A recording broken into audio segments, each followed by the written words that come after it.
भाई साहब जितना जनी घर के गाली और भर थाली खा के बोर हो चुकल बाटा और खटिया कर तुरत तुरत तंग हो गई हवा और कोनो बिजनेस के बारे में सोचत हवा तो हमारे पास ऐसा बिजनेस के उपाय बा। अभी मजा आएगा खाली ना भिड़ो। उपाय बा, साथे करे के हिम्मत नहीं बा। हाँ, तुहार होई तो कई लिया।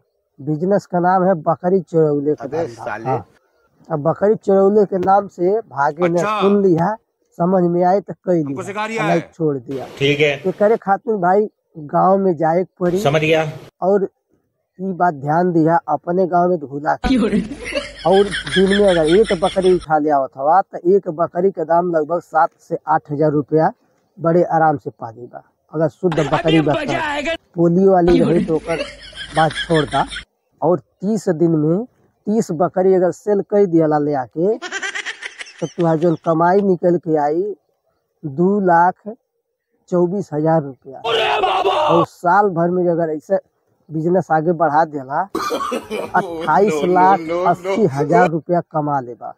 और पूरा साल के जो एक दिन के खर्चा निकलबा तो मात्र 200 रुपया एक दिन के खर्चा आई बकरी ले तो बिजनेस समझ में आवत है कई लोगन, और न कह पावत तो वीडियो आगे शेयर कर और भी निठल्ला के बैठल हो तो बिजनेस कैले। और ऐसा बिजनेस के उपाय जाने खातिर पेज के फॉलो कैला और यूट्यूब चैनल के सब्सक्राइब कैला और इंस्टाग्राम आईडी पर होगा तो वो को फॉलो कर दिया, वीडियो शेयर कर दिया। धन्यवाद।